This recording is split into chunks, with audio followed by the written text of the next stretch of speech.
Hello, everybody. Welcome to Expression Pass here on Bossfish Network. I'm your host and lots excited Eddie V. Joining me is the one, the only bossman himself, Mr. Corey Dirrig. Hello, good sir. Hello, Edward. Happy Friday. You know, I wish we recorded on Fridays more often. You know, I know you said that you want to have Fridays off from recording because of you recording most of the whole week, pretty much.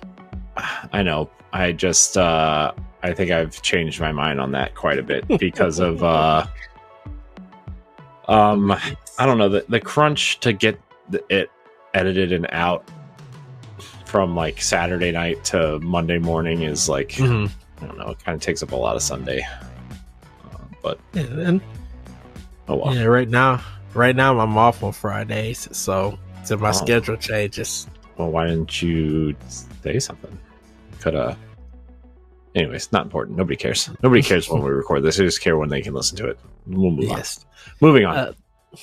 Well, Corey, what is going on with the big boys? I don't know, man. I don't know. Why are you asking me the hard questions? If they don't know, how am I supposed to know? So, everybody, we're kind of going to have. I'm sorry of having this discussion, but what is going on with Microsoft and Sony? Like, I don't know what is really going on. I think the bigger question is what's going on with Xbox. I think PlayStation is in a. I feel like they're in a weird spot, but I feel like they at least have a plan that, you know, they're kind of turning around at this point. I don't know if we'll see that plan come to like full steam ahead until PlayStation 6 comes out, which I don't know if you saw the rumors about that, but might get delayed because components are so expensive because of these tariffs. That won't go away until the current United States administration is out of office.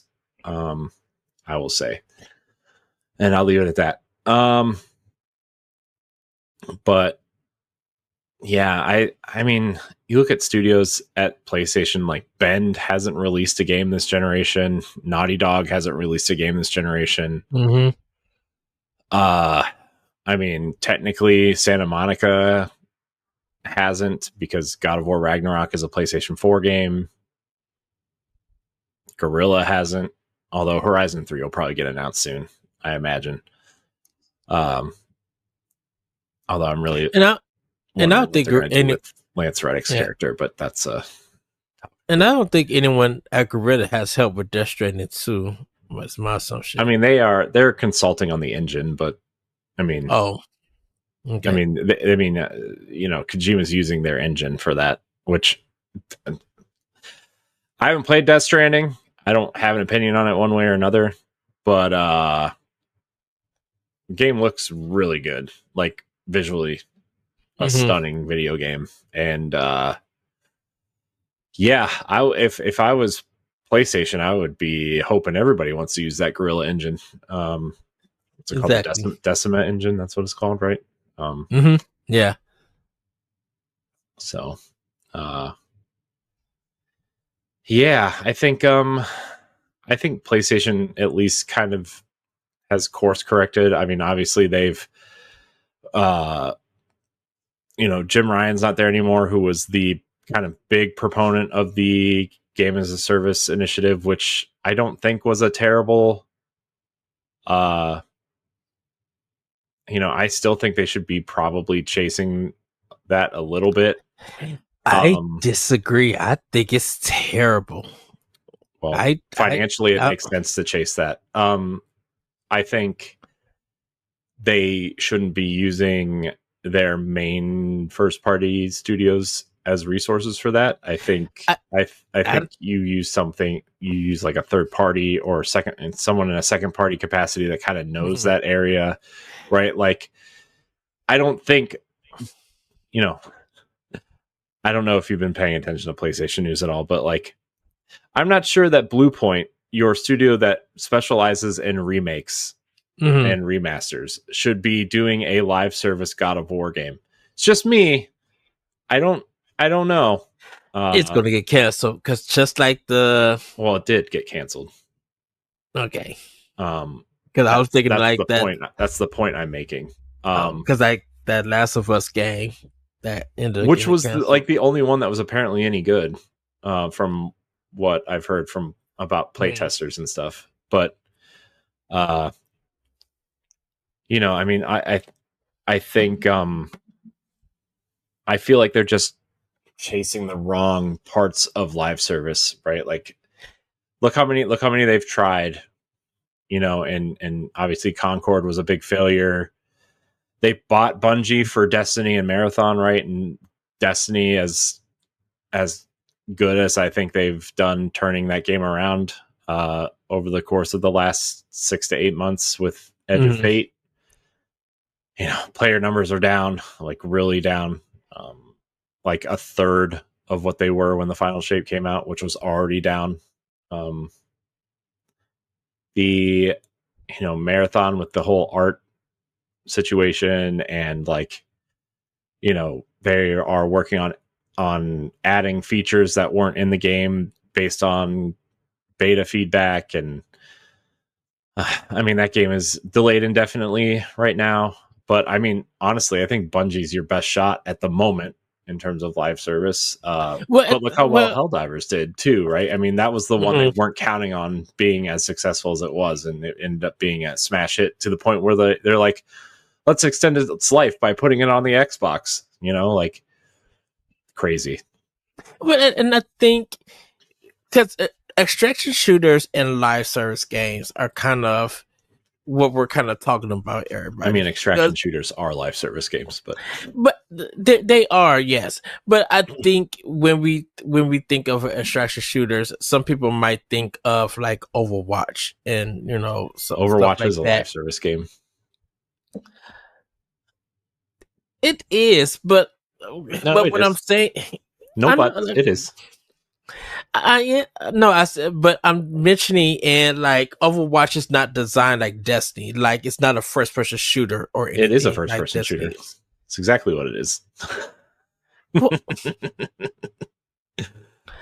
Oh, Edward. We can all tell Ed doesn't play multiplayer games all that much. But there are some. I mean, there's different types of live service games. I mean, Disney Dreamlight Valley is a live service game.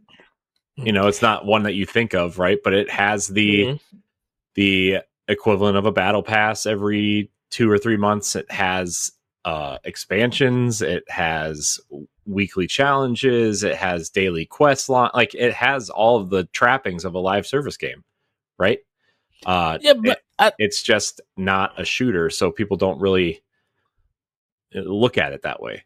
But I think, like for me, I think and this is just me, everybody. When I think of live action, live service games, I think of like Destiny. When I think of extraction games, like I think of extraction games as online, kind of like multiplayer style games. I mean, but that's every live service game. Online multiplayer is every live service game. But in the fact, but Destiny has a campaign and stuff. You know, it has a story to it and everything. And yes, there is a multiplayer aspect to it, but you could play that game by itself. And of course, it has to be online. Where extraction shooters, you need multiple players to play that game, even though it is online. Marathon has a solos mode, and that's are they bringing that? It has you can queue up in that game solo. But they don't have a campaign, so no, and they're not planning on that. But they are going to add some sort of way to make solo players feel like they're accomplishing stuff, which is nice. Yeah, but like I guess I'm thinking of campaign for Destiny, that you could play that full game besides the multiplayer stuff by yourself to get a story, but you have to play it online. Like the game won't. Sure. I mean, it would run. It would. I think it would run on. Would the game run without being online? No. Okay, so you need online. Where I think with extraction shooters, you just need multiple players. And no, you need online. Extraction shooters are online PvP shooters. You need to be online. Well, it is a live service game. Yeah, but I'm saying that it's only multiplayer. That it's only, it is a team-based game. Yes. Yes. You're killing me. You're killing me, man. Sometimes your descriptions of things really stress me out, and it takes everything in me not to just like morph through the screen and slap you a few times. If you morph through the screen, can I take you to Taco Bell? Yeah, I'll take a couple quesadillas and some nachos, please. Oh yes. That sounded delicious. I'm a little bit hungry, everybody. Dude, I'm so hungry. But I think Sony should have some live service games that are, bringing in some money, and I mean, look, like we talked about earlier, right? Like Sony last quarter, 52% of their revenue came from 10 games. 10 games. 52% of their revenue. How many of those games do you think they own, Ed? How many? About of those 10 games? Out of those 10 games? Yeah. Out of 10 games, are you talking about the 10 games on Sony on PlayStation 5? Sony made 52% of their revenue for PlayStation. The entire ecosystem of PlayStation from 10 games.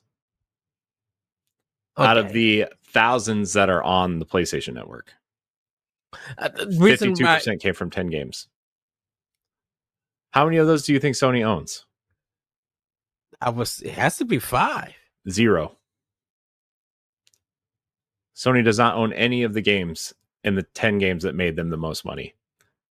Call of Duty, Minecraft, Fortnite, Apex Legends, EA Sports Football Club, Madden, NCAA football, Grand Theft Auto, and I kind of forget what the other 2 games were, but Roblox and something else. But Sony doesn't own any of them. So, like, I think Sony wants to prepare for the worst in case the platform ever goes away, which I don't think it will, right? I mean, PlayStation's too big to just vanish. But like, I think they want to have that game or couple of games that bring them consistent income so they can reinvest in their single player experiences, which is what people go to the platform for anyway, right? Like, but I think there's just too much fatigue. There is with the live service. I agree with you to an extent, but their financial reports don't lie, right? My nephews don't play single player games. They only play live service games. My friends that I talk to at work only play live service games. I mean, some of the people I talk to that play games at work, though, are like, they're the Call of Duty, Madden, Grand Theft Auto gamer, right? Like, those are the games that they buy, right? So, like, but that's what a majority of people are like, their kids will play Fortnite or Minecraft. They'll buy them these, gift cards that are like $30 and they can buy their skins or whatever and call it a day. Or, Call of Duty is free. Like, Warzone is free now, right? So, like, buy skins there.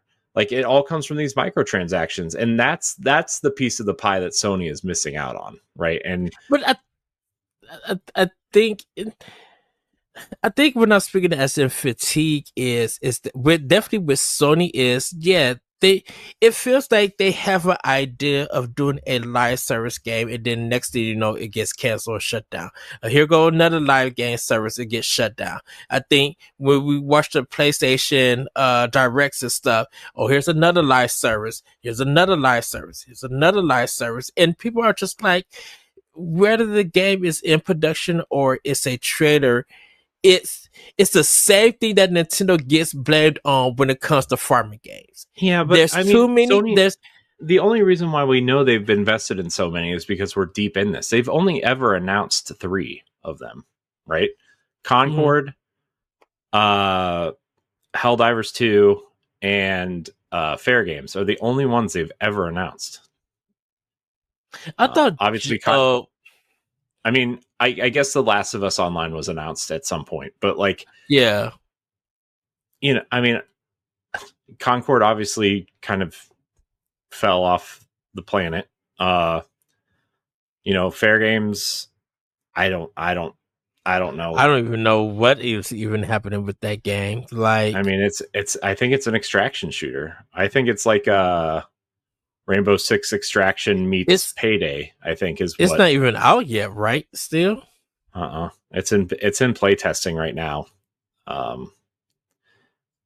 But if anybody sees anybody playing Project Hearts on their friends list, that's Fair Games. Fair so game. and Jay Raven's not there anymore, right? I mean, she left, so. But her studio is making a live service game. That's Fair Games. Oh, it is? Fair Games was her game. Yeah. Oh, I thought it was something else. I thought she had a different game. No, okay. that was her game. So, I mean, it's hard to look at, you know, all these investments, and then you see something like, I mean, look at games like the weirdest games that have success, like the first Descendant, right, is massive. Marvel Rivals is massive. Overwatch, despite everybody saying that game is dying, is like, I think it's like number 9. It's the 9th most played game on the Xbox right now. Like, these games are massive, and where Sony wants to be is where Microsoft is actually succeeding. Microsoft has so many live service games that I don't understand why they keep closing studios, because they have so many live service games that make them so much money, right? Like ESO alone, right? That's a game nobody ever thinks about, is Elder Scrolls Online. Who thinks about that game, right? If we're talking about Microsoft's live service stuff, it's usually Fallout 76 or, you know, Minecraft and Call of Duty are obviously like ones that you wave the flag for, because like Overwatch, but like, because in the past E3s, when we see, before Microsoft brought Bethesda or ZeniMax and just in general, when it came to E3 and the Elder Scrolls stuff came on, folks was live, like being excited and everything. And I don't know if it's just because of the employees, but like, I knew when Elder Scrolls Online first came out, like in the early 2010s, I believe, it was a big deal. It was a really big deal, and it just like low key, you know, it had a community, right? And then you learn in these financial reports, like over the past 8 years, I think they said 9 years, it's made over $2 billion, right? I think it came out. That information came out when they shut down that other game that they were working on, that kind of Blade Runner-esque game that apparently, like, Phil Spencer said thought it was so good, like during a meeting they had to take the controller from him because he wouldn't stop playing, and then they cancel it 3 months later. You know, but that's besides the point. You look at the amount of money that Microsoft makes off of these live service games, and they're eating good. They are making an incredible amount of income. You look at the live service. Hold on. You look at the live service games, you look at their Game Pass numbers, which, you know, they're stagnant, but I mean, they still have 30 million Game Pass subscribers. So, like, right. You look at that, and Microsoft has that consistent income that Sony doesn't have, right? First party consistent income that Sony doesn't have. What Sony has is they are making 30% rip off of every other game and microtransaction from these other games, right? And they are the dominant platform, right? Of what they say they have sold 80 million units or something like that at this I point. think so. Yeah, You because know, they like because Microsoft revenue went up when Mhm. once their games showed up on PlayStation. Yeah. Like I think it was last month that they made that story that they Well, did that's report on it. it's been like 3 months in a row. Like Forza, Indiana Jones, Mhm. Grounded, Sea of Thieves are all still in the best-selling games on the PlayStation. PlayStation. Yeah. It's crazy. Well, this is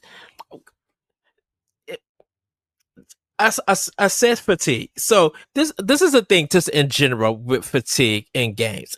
So people have fatigues for live service slash distractions. People have fatigue for farming games, and people have fatigue from Souls games. But the crazy thing is, if for the distractions live service, certain particular games will bring in money. Farming games, I don't care if you want to complain it on Nintendo Switch and PC or whatever, brings in money regardless of sales. Trust me, there's a lot of people who love farming games and it makes money. Um, with Souls games, Liza P, like the developer or publisher, just said something. It's still making them money. Like they still reporting financial success from that Right. game. So They are that's why. that is Oh, go ahead. a I mean that's like you look at that studio and you look at Sandfall, who published or who developed Expedition 33. Like those games feel like exceptions to the rule currently. Like you find these Mhm. single player games that people just latch onto and love and buy, like, but then you see like thousands of other games just like trying to get their game out there, right? Like it's Yeah, I think the problem honestly with the industry right now is there are just too many games, period. There are too many games coming out every single day. Remember when we used to go weeks without a game coming out, especially during the summer? There would not be a game come out during the summer at yeah, all. And then, you would circle your calendar. Oh, NCAA and Madden are coming out. Here, start yep, of the fall season. Here come the games, right? Like that every year, like clockwork, you would see that. And then what game came out? I think it was one of the Batman games came out in June, right before E3, and everybody was like, "Why are they putting their game out in the summer?" Like that was like a big deal. And yeah. now, like every single day, game, like you know, PlayStation. I have my PlayStation on right now because I had to update it, and I'm Oh, like the whatever. update. So Um, there were like 23 games that came out today. because 23 games. the summer used to be for your backlog, right at the. So May would be your last time to sell a game or pick up a new game. And, I mean, not saying that there wasn't a big release windows for games coming out June, July, and August, but back in the day, you may get one game in June, you may get one game in July, but it was E3 and your backlog. That was gaming for the summer for years. Yeah. So And I think we didn't get started, and this may be me, like we didn't get like game until like almost, I feel like in this modern age, the Nintendo Switch, when Nintendo was bringing something out between June, July, and May. I mean June, July, and I August. mean, I think it kind of started like when like somewhere within the Xbox One PS4 generation when they Hmm. started allowing these studios to self-publish, right?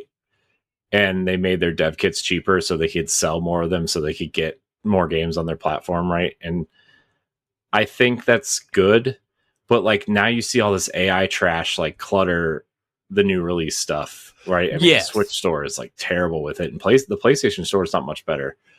Uh, and like you just can't find things, and even games that are like popular, you have to like search for. And I think there's a discoverability problem because there are too many games coming out, and then the AAA games cost too much money to where they need to sell a certain amount, or they it's like one and done. You can't, unless you're a platform holder, and you can't survive in an industry like that. And I know Right. people are saying there's going to be a crash. It's like it's not going to be a crash because if I mean I don't think there's going to be a crash. I think the industry is just going to evolve into smaller things like Sandfall and Wiz. What are they? WizKid, the Lies of P studio, and these smaller studios that create these,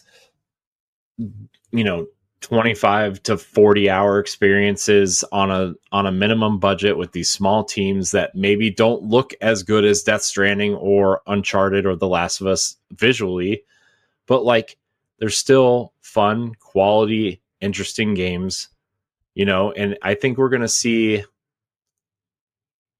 I think over the course of the next 5 to 10 years, we're going to see a lot of studios rise up in the 30 to 50 people working range, creating, these what you would call AA experiences essentially. And this is going to be this is where the games industry is going to go. I think the giants are going to fall, and I think some of them have. I mean, look at Xbox. They've fallen so far in terms of like, what the public, what the public thinks of them. Right. And, I think about it all the time with Xbox, where like, I love the Xbox. I love the experience I get on the platform. I think the store works great. I think the platform is one of the, I love playing on the platform itself, but like not knowing if they're going to support the platform moving forward at some point, like it's preventing me from buying games there. Like I buy a lot of my games on the Switch, not because, I like playing in handheld mode sometimes, and like I like my Switch, but like there are games on my Switch that maybe I would have wanted to play on my Xbox, but like I didn't buy it. And I think Xbox is training the ecosystem not to buy games unless they're on sale or come to Game Pass. Which is kind of, and that's a problem. I think as much as I think Xbox needed Game Pass to exist at the time that they brought it out, I do think Game Pass has, in the long term, hurt Xbox in a way that they just can't recover from. Mixed with, obviously, like the launch of the Xbox One was disastrous, and the investment in a digital library obviously is something that people want to keep, right? And so when you jump ship from the Xbox 360 to the PS4, and then you start getting these digital games added to your library, and your friends are there because crossplay didn't exist, and you start building and building and building, and suddenly, over the course of 5 years, you have 30 or 40 free games that you got from signing up for PlayStation Plus, and you have, 100 or 200 or so friends to play games with, and you've made communities within these games. Like, Phil Spencer said it best. They lost the generation that they couldn't afford to lose. And now they're trying everything in their power. I mean, they spent $80 billion on studios to try to have content for Game Pass and try to have content to sell their box, and they still didn't sell the box. Because people were, because of the used game thing, when Sony took their jab at them at E3, and now, because we say now, it's funny looking back that the thing that people didn't want just happened, and we just accept it and don't remember that what Microsoft was planning to do is what them and Sony doing now. Yeah, I mean, the problem with ultimately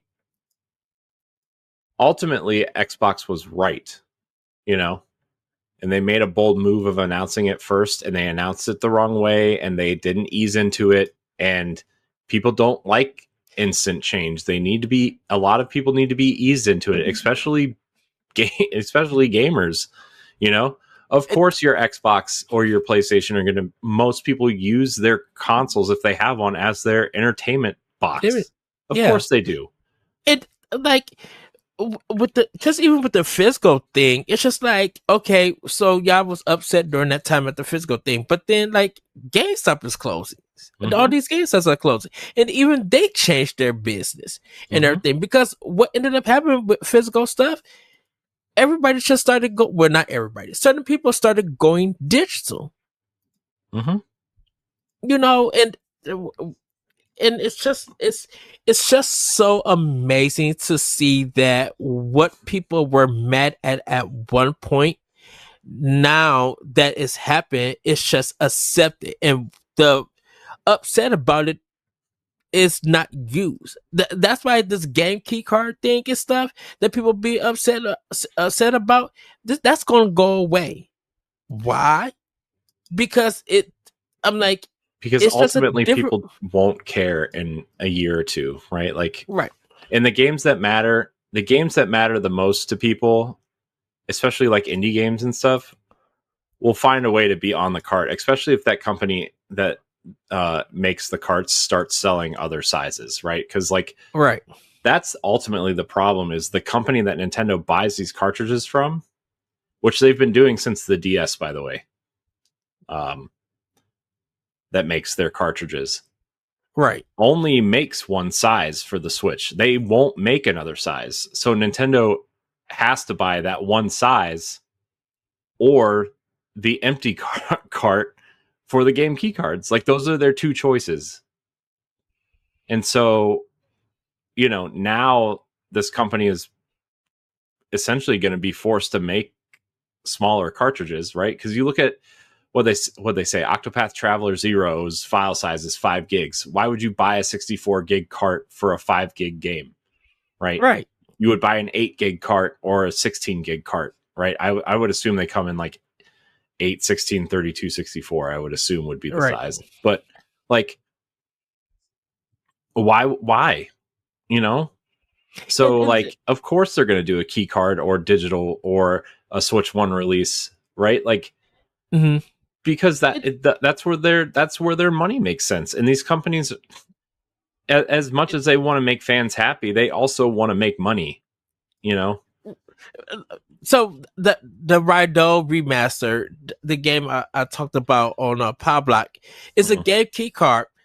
I put it in, let it install, and the only way I could play it is if I put the game in. But that's the same as also putting like a physical game in. I can't play that game without having the card in.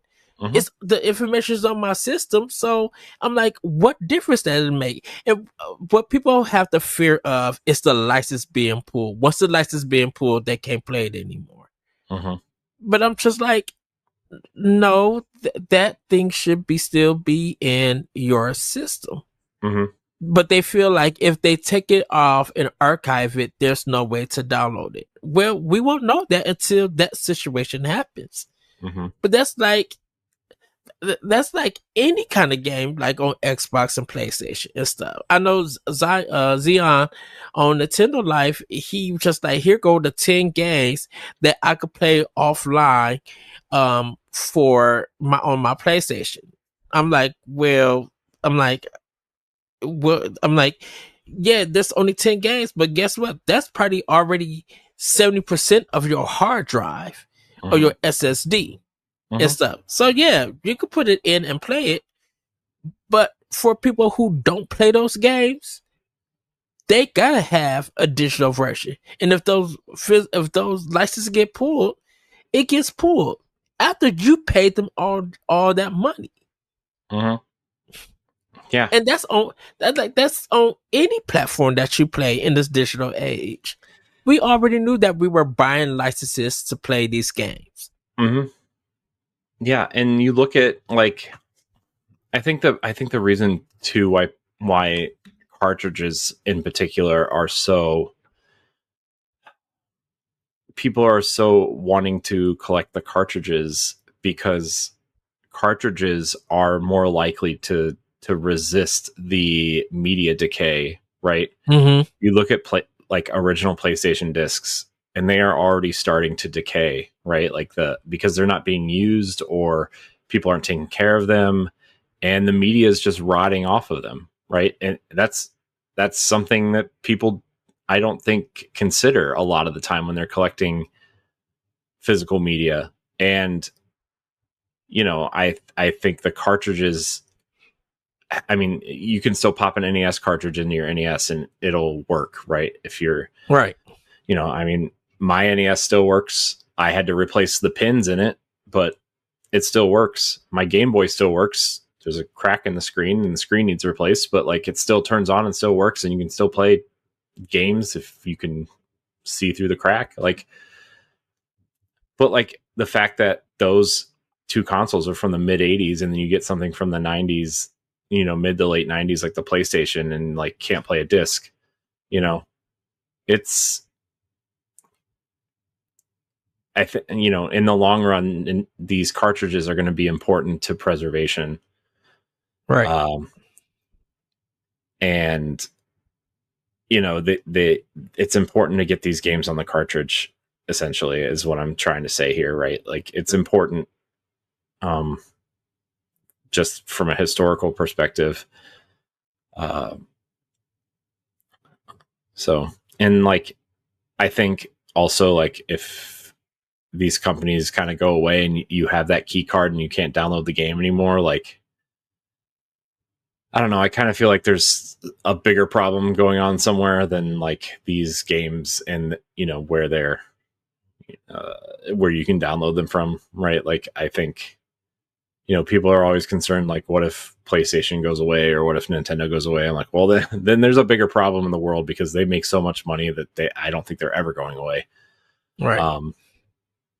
But, I mean, obviously Microsoft is in a different situation, but I don't think they're always going to be able to like preserve your library somehow, whether it's an Xbox or a PC library, which is, obviously the argument right now is like, how, if they are going full on, we're going to integrate the Xbox ecosystem into our Windows 11, Windows 12 gaming ecosystem and make it one. How does my original Xbox, essentially Xbox One and backwards, right? I mean, some Xbox One games are available on PC, but not all of them. Exactly.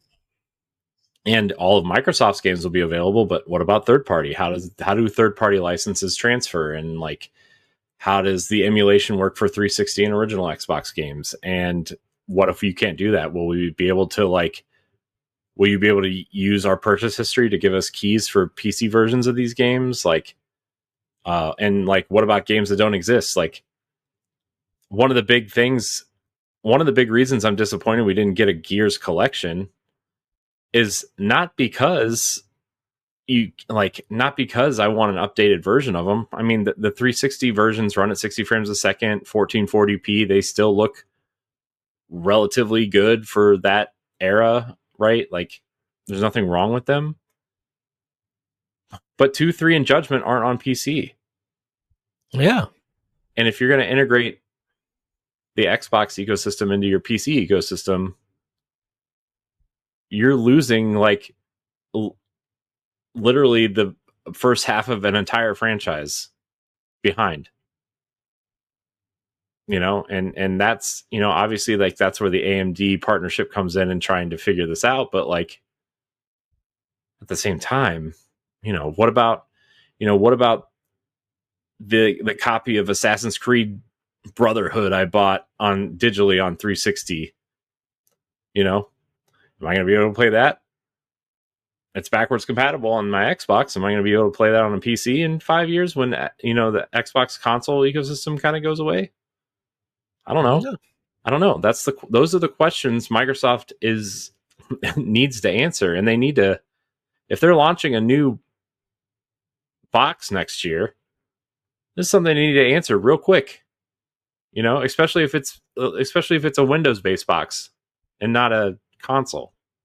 Because I think with stores actually discontinuing like video game sections, not fully, but like we may not even have a place to buy games. I mean, unless we order them. You see the Xbox section, and when you go into Best Buy or Target, it's like My It's desk one. is my desk is bigger than there's Xbox section. It's full of It controllers, crappy headsets, and like gift cards with game codes on the back. like it's like one or two shelves, and that's it. Yeah, I have Expedition 33 on physically on Xbox. Why do I have it on Xbox physically? Right? Like, I don't know, because you can't buy physical Xbox games anymore. That's the big knock against Hellblade 2 right now. I mean, well, and with Xbox, just with Xbox and Best Buy, you have to pre-order or you have to order and have it shipped in to get a physical copy. Yeah, Like, I had to purchase it on. I had to purchase my physical games on Best Buy's website. I couldn't even go to the store and find the games I wanted. Right. And that's what I do for a lot of my games. It's just like even for Switch, like when I Switch 2, I had to pre-order Bonanza, then go pick it up from Best Buy. When more games come out, I'm at to pre-order it on Best Buy to go pick it up because like the shelf space is disappearing. And so I think when we think of, and I know we had kind of transitioned from live service stuff to this conversation. Live service is the same thing as like some of these games, because like if a live service gets pulled and you pay for it, you don't get your money back. Yeah. That money is just gone. You out of money and you out of the game. But so, and that should probably make you upset and be like, well, I'm never going to support this company again. But people still do because it's one game, and they make if it's a company that you don't support and your favorite game is exclusive to that company's hardware, you're gonna be like, well, I gotta play it. And then like then you get to the point where like, well, why do I buy a physical when like I have this 35 gig day one patch that fixes literally the entire game? Or like, we talk about Shadow of the Tomb Raider all the time that literally has a different ending on the disc than it does in the patch, right? Like, yeah. I mean, that's interesting from like a historical and preservation perspective, but like it's ridiculous that like you can't just buy the game and play the game that's intended, and I was hoping the same thing with Mass Effect 3. I brought the trilogy. I'm not even talking about the Legendary series. I brought the trilogy on PS3 so I could go through all three games. And I went to all three games, got to the ending of part 3, and didn't get to see the original ending because of all the complaints. It literally updated to the new ending. And so now the only way to see these original endings, you have to go to YouTube. You know, so like, and that's another reason why like having the games on the cart matters, is because usually these companies wait to put the games out on. I mean, look at Cyberpunk is entirely playable on the cart without having to download the patch, right? Or Yacht Club waited to put Shovel Knight out physically until all the DLC was out, for the collectors out there. And so like that's also important. I think discs should probably do that too, right? But ultimately a lot of these AAA games are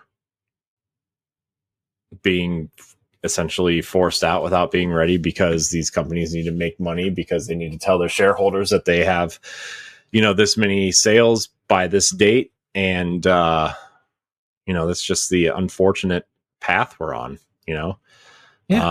or also sometimes you get games from smaller developers that the games are broken, but they literally can't afford to keep developing because their budget is running out, and they need to make money. And the only way to get money is to sell the game and then fix the game after it's out. So like, there's all kinds of messed up stuff. Right. And you're not going to get a Final Fantasy 4 and 9 months anymore, right? Like that world doesn't exist anymore. It's Right. not going to exist. It's never going to exist anymore. These games now take a long time, even for indies. That's why certain games get delayed. Definitely, if it's a one-person developer or it's a two-person developer, like these games are going to take long. And yeah, the cost might be like 15 plus some dollars for a 3 hour experience. I'm like, but you got to realize it took the long time to develop because it was this many amount of people. This was our budget. We had to make everything work within our budget, and that goes with first party and big AAA third parties that they're thinking about their budget. No matter if they got 200 to 400 some people, they still gotta make sure that that game is quality is high enough that's going to attract people to actually pay and buy their game and stuff. And whether you wait for a sale, whether it's PC or a console, they're hoping that they get enough people to buy their game when it's released to recoup the money for that budget. With the game key card thing, sorry, going back to that, Corey, they're trying to me personally, they're trying to, stop piracy from happening. If it's a game that you did not buy, that's another big part of it too.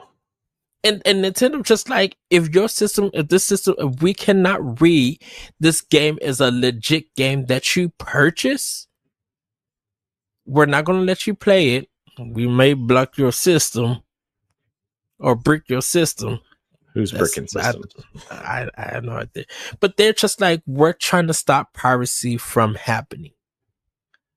Well, I mean, that was the big thing with the Switch 1, right? Is like a launch Switch that wasn't updated was able to be hacked pretty easily. Yes. We know that from people we know have been doing that, and it's not right. But it's and Nintendo, it made sure that it wasn't going to happen again. For better or for worse, quality of the console, whatever, right? Like I think the Switch 2 is a great console. I would rather them be more secure than not. I know people like to think they're entitled to play everything and just steal stuff because they think they're entitled to it, but it's yeah, it sucks. It doesn't matter which way we slice this conversation.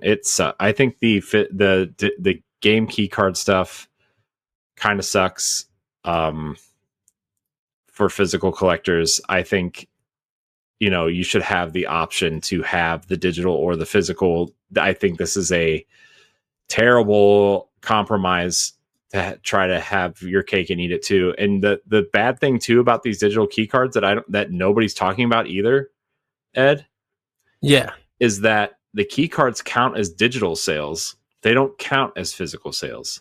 So like when these companies get their data back and say, oh, well, we sold, 75% of our games were sold digitally. So like, why are we making these cartridges? It's the data is going to come back skewed because they can't tell the difference at this point. I mean, I'm sure they probably can tell the difference, but they're going to see that digital is much higher because of these key cards. And so then they're just not going to purchase the key cards at all to save even more money to then just sell you a digital piece of a digital game, which is fine for digital collectors, but not for people who want to collect these things. And again, I think you should have the option to buy physical or buy digital. I don't think this compromise, lazy is the wrong word, but like this isn't the compromise that gamers need, right? Let alone what they want. It's not the one that they need, Well, so I gotta give it to. I have to give it to CD Projekt Red, right? And what was the other game that they made a big deal was all on the cart? That wasn't a Nintendo game.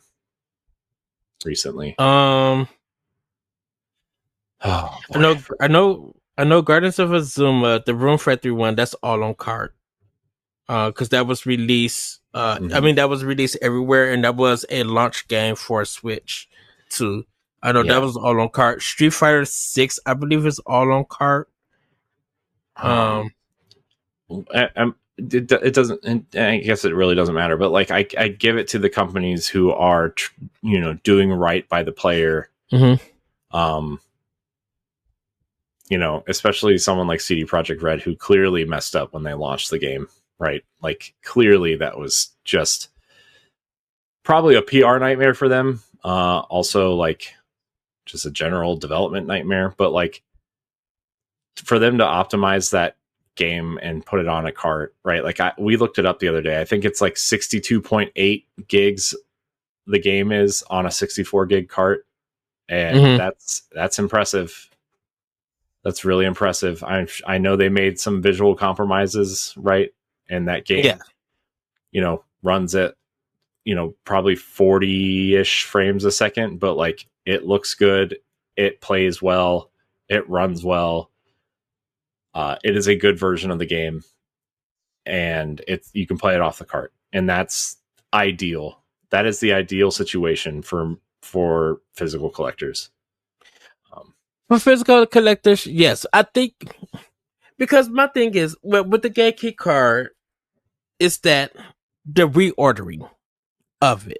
Like, there's got to be some inventory that lets these companies know that, hey, we need more stock because your game key card stuff has sold out. Mm-hmm. So I wonder, because I know you said they count digital sales from the game key card because it unlocks, since it's a digital version that's unlocking onto the system. Mm-hmm.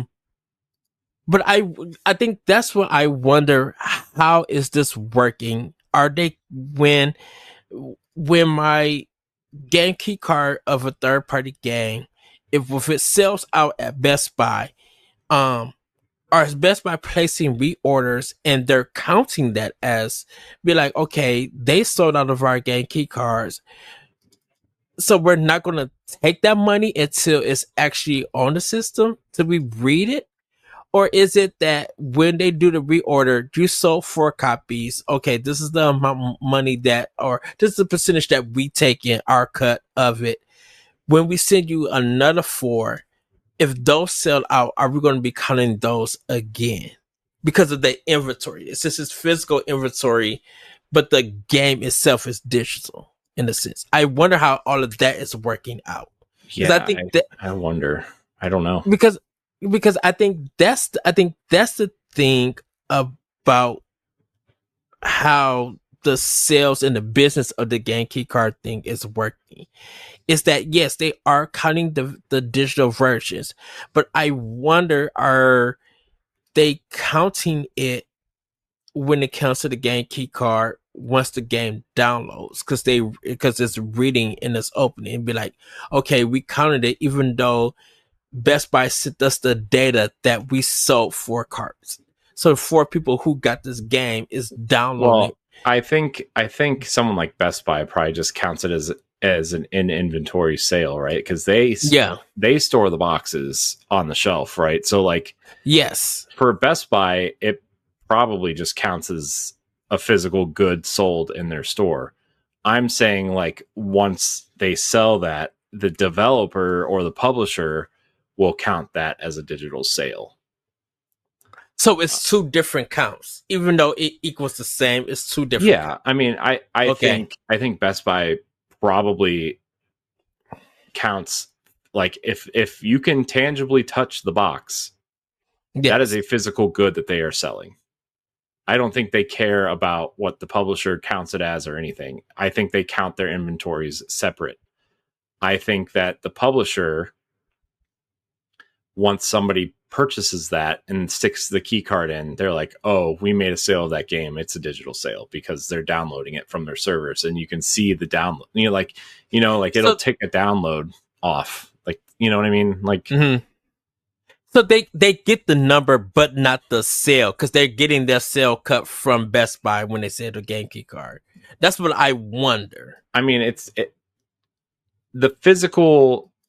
the physical sale probably counts the same as like a game key card sale at Best Buy counts the same as a regular cartridge at Best Buy. And Atlas cut from it in terms of like the cuts and like who gets paid what, and this company gets this percentage, the publisher gets this percentage, the developer gets this percentage. That's probably all the same. I'm saying like when they report their numbers. Oh, their numbers, it's the digital. Mm-hmm. Okay. Yeah. That's what I was trying to wonder with the business, business portion of it and stuff. Because with the digital sales, whether it's digitally or game key card and stuff, normally third party would count it. Nintendo won't really count it unless it is their physical sales. You know, because like I suspect that Grand Theft Auto having all of these huge numbers. I'm like, you guys have to be selling this digitally to make all of these big numbers, because I think if I go in the store, go ahead. I think people when Circana announced like reports numbers, right? It's not by unit sales, it's by amount of money made. That so like Grand Theft Auto could sell like 3 copies next month, but they could sell, $100 million in shark cards, and that all counts towards the same number for Circana, right? So like, games with microtransactions tend to make more money every month than a game that doesn't have microtransactions. And so like, I don't know. I think people like to fluff the Grand Theft Auto numbers a little bit in terms of it's on the charts every month. And it's like, well, yeah, because it's an active live service game that people are still bing shark cards for. And I'm just using that as an example. And I think I think there needs to be, and maybe there is a YouTube breakdown or educating about this on how video games, sales work. And what when we see them, whether they're on whatever list, like not Family News, but Famitsu, like when we see their physical counts. And you said Circana, that's the new one, right? Formerly NPD is now Circana. That's it. Okay, so with Circana, like when we look at those numbers, I think we could be educated on how well that game is doing, because of the units or maybe the money and stuff. Getting that breakdown, because Corey, when I put in my game key card, it don't take me to the eShop store. It literally downloads. Right. It may take. It may take. It's a convenience thing too. To have that, it reads the license from the key card instead of the eShop, right? And then it just knows to download it essentially. Right, and I finished the download. I took the game out because I think I got Guardians of Azuma in. I'm like, when I put that Radu back in, it loads just like that, like it was a physical game. Full on. So I'm just like, I don't see the big deal of this. And maybe that's just me. I'm like, I'm fine with third party doing the game key cards. I have no problem. And plus I'm just like, having a huge library, I'm like, if this gets me to beat more games because I'm worried about the license, then I'm going to get into those games and beat them. And I think Nintendo said that, I don't know if it's true, but I think they say even if you let someone else use a game key card, it will unlock and everything. So yeah. Oh man. Anyways, PlayStation is turning around. Xbox is confused. Key cards are interesting. I want to see what happens with this survey. I didn't do the survey or anything. I'm blaming Nintendo or anything. I wasn't going to take no survey just because people are angered about that, the Genki cards, and be like, well, this is going to make them change. I'm like, this is not going to make them change. Mm-hmm. Yep. Because if a third party wants to do this, they have the right to do it. Nintendo gave them the option. Well, I'll go somewhere else and buy it. Well, if you're going to go somewhere else and buy it, do it on Xbox so they can have some sales. Mm-hmm. That just leaves me that I could order this game and play it on Switch too. Mm-hmm. So, yep. But Corey, I think that's going to be it. I think we had a good conversation. I enjoyed this one. This is, what are they doing? It's kind of a flowing kind of thing going on, you know. What are they doing? Well, too much. Xbox, Nintendo, Microsoft, Nintendo, and Sony are doing too much. That's the basics. Yep. So, well, with that, everybody, have a great week. Have a great weekend, and we'll see you next time on Expansion Pass. Bye, everybody. Goodbye. If you want to see how you can become a Patreon producer, head on over to patreon.com/BossRushNetwork. The Patreon producers for this month are Adriel Munger, Austin Campbell, Celeste Roberts, Sana Dirrig, Francisco Santillan, Matthew Keel, and Christian S. Thanks for your continued support of the Boss Rush Network.